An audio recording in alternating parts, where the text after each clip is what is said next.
Snowboard. And first I'd like to start off with why I picked snowboarding as my topic. And so I've been snowboarding for 13 years, since I was 5 years old. It's been a huge inspiration with everything I've done. It was a large reason why I came to Holderness, and it's been a big part of my life. And so, I think the reason I started snowboarding was because of actually my first day on snow, which I remember as being one of the most frustrating days of my life. I couldn't turn, I couldn't do anything. I would move 5 feet and fall. And at some point during that day, when the rest of my group of 5-year-olds had given up on snow, I said, I'm going to make this happen. And I finally got one run down the bunny hill, and I was excited, and went back the next day, and just I've been doing it ever since. And so this is just part of a quote from Travis Rice, who's a professional snowboarder, probably one of the best out there. And he says, what is snowboarding to me? I'd say it's when I feel passion. When it comes down to it, it's the exploration, being able to travel. It's the never-ending search for the next feature, that new zone, and most importantly, it's just about being out here and enjoying this with my friends. And that's really what it is for everyone who snowboards. It's the amount of fun and the amount of freedom you have when you're on the snow. So that's why I picked snowboarding. And so to start off my research, I had to ask a few questions. Over the last 20 years, what has caused the progression? What has worked, what hasn't? What technologies have, or what new designs are necessary to create the best competitive freestyle board? It's been difficult to look at the old technologies because there's been so many. So now to kind of gauge you guys on how much you know on snowboarding, I'd like to do a little stand-up game as a quick little thing. So just stand up if what I say pertains to you. Stand up if you're a snowboarder. Stand up if you have snowboarded once before. Stand up if you want to try snowboarding. Stand up if you know nothing about snowboarding. So just to kind of get everyone moving a little bit. And so my next kind of question to you guys is, a lot of people come up to me and say, Peter, how are the races? But I don't do races. So what is freestyle? It's not this. This is not freestyle. There's Ryan Rosenkrantz doing giant slalom. And so that's not what I do. This is freestyle. You have, in the top left, you have Scott Stevens, the best rail rider today, doing one-footed tricks on rails. Top right, you have Danny Davis, one of the best half-pipe riders. And then the bottom, you have Torstein Hordmo from Norway doing a triple cork, going upside down 3 times. That's freestyle. And more specifically, slopestyle is what I've been researching. And slopestyle is when you combine rails and jumps. And so I have a quick little video of Mark McMorris winning the X Games slopestyle competition this year. And like I said, look for the combination of rails and jumps, and that's what slopestyle is. /Xcast to get just non-stop commentary. We're on Facebook, Twitter. Use your Shazam app to get to all that. Nice half cab up into the container box.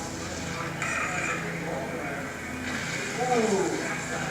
Now Mark on the other side looks just so cool, calm, and collected coming into this course.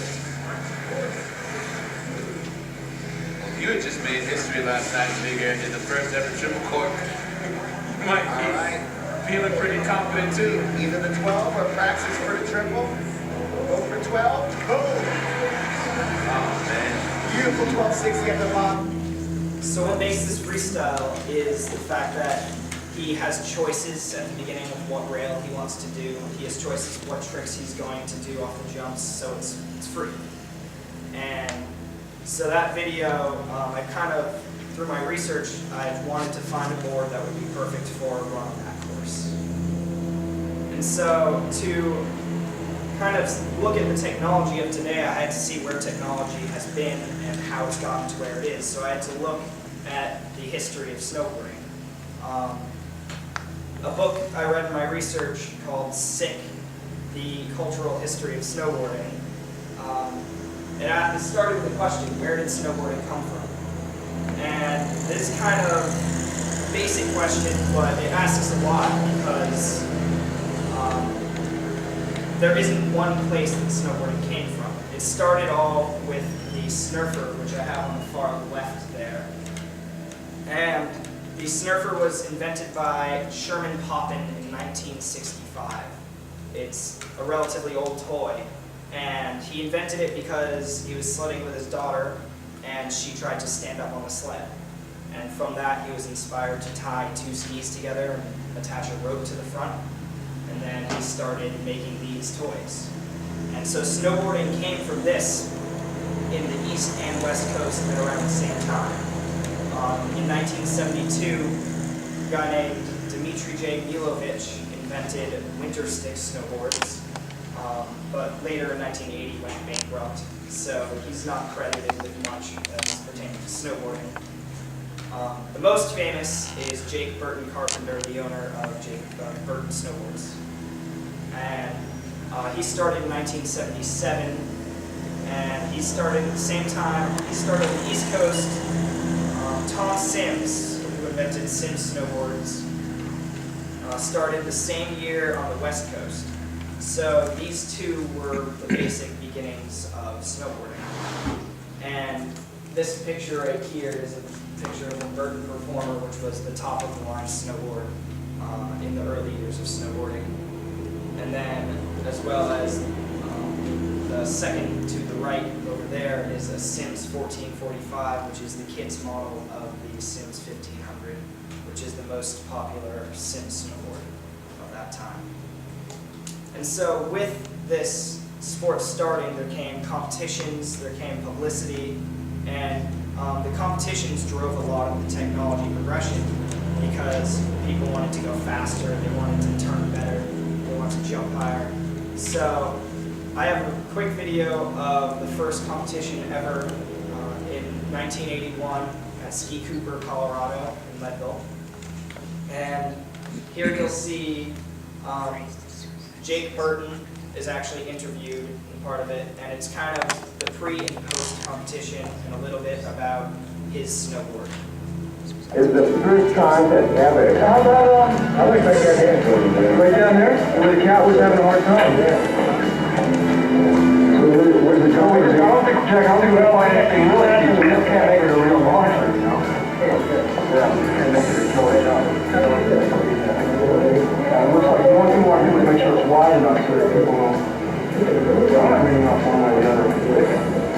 I'm on Jake Burton Carpenter of Burton Snowboards, Londonderry, Vermont, and just finished up a really good contest here at Ski Cooper. Very well promoted, real good contest. I think I only came with one other guy, and we made a real good showing. We got a second and a fifth in the slalom. I'm not sure how we did in the freestyle. I think we fared pretty well. How did you get into it?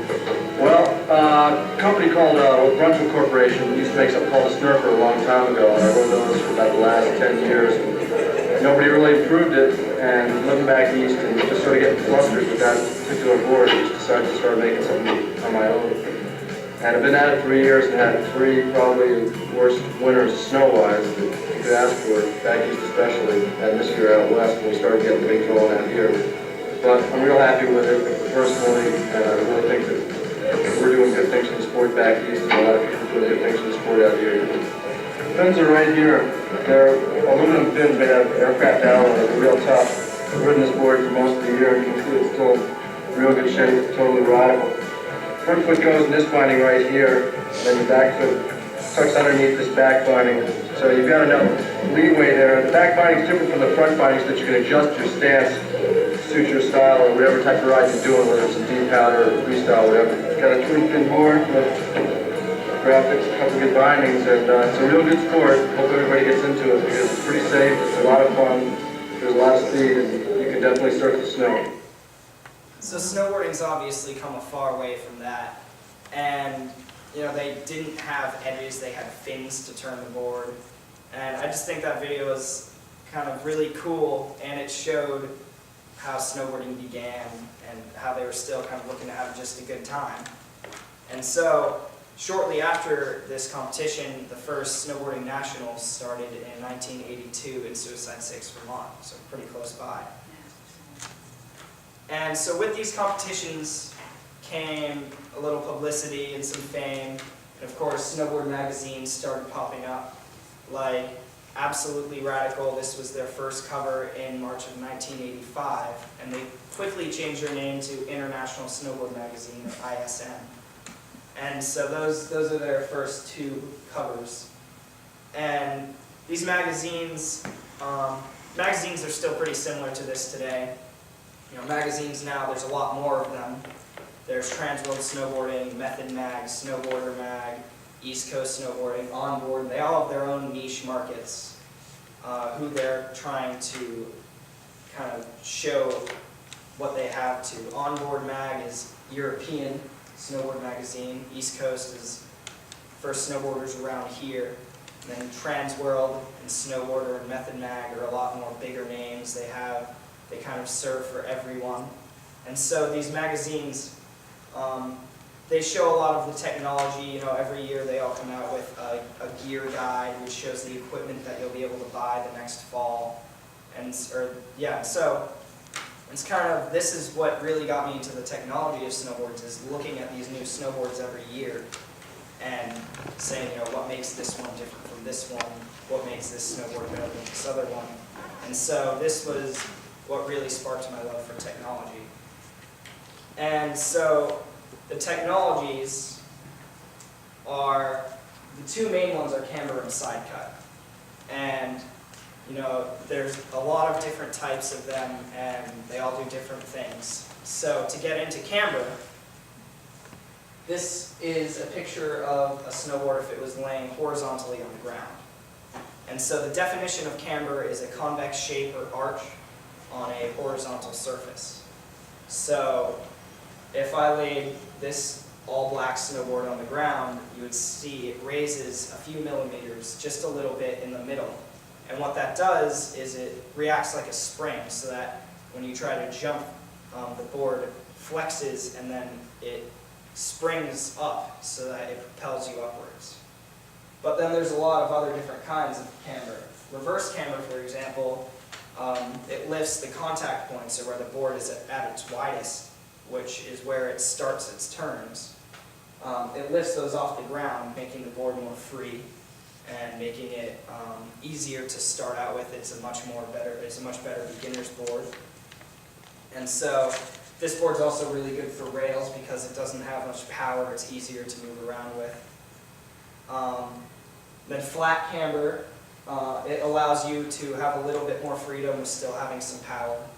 And then camber combination, which is pretty new the last couple of years, because they take traditional camber and reverse camber and they fuse them into the same board, so that it can either be reverse camber in the middle like this one is, or it can be regular camber in the middle and reverse camber on the sides.